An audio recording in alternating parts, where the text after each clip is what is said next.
Welcome to Taste and See with D. Today my dish will be curry chicken. Enjoy the video.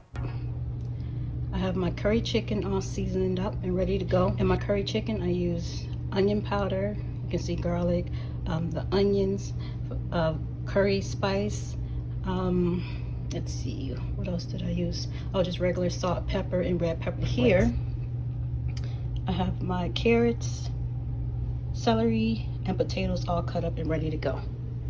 All right, so here we go. So I'm only going to take the chicken out and lightly brown it on both sides first.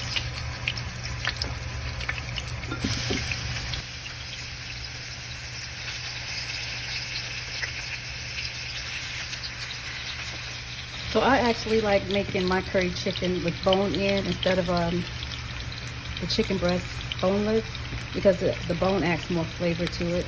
If you ever make it with just the chicken breast alone, there's a good chance you'll probably need to add chicken stock, chicken broth, or a bouillon cube in order to get more flavor of the chicken. All right, my heat is on medium heat. Again, I'm just lightly browning it, not cooking it all the way through. It's looking real good.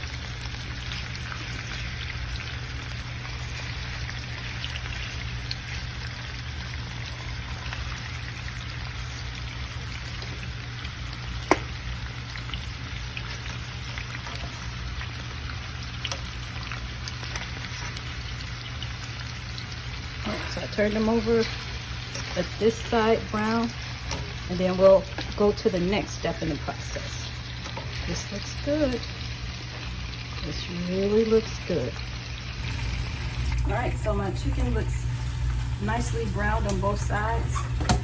The next step of the process is for me to add my celery, carrots, and potatoes.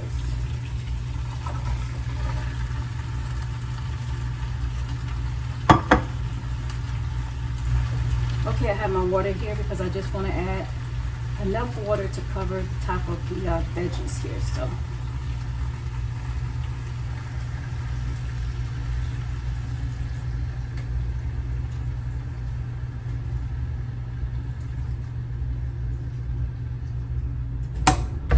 stir it around a little bit.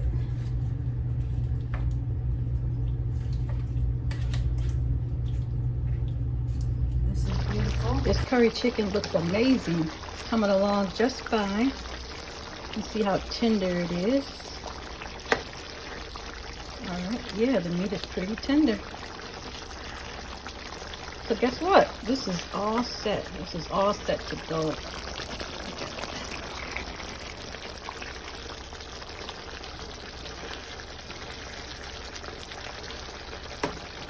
And that's how you want it falling off the bone. Just like that. Okay, we'll cut this off.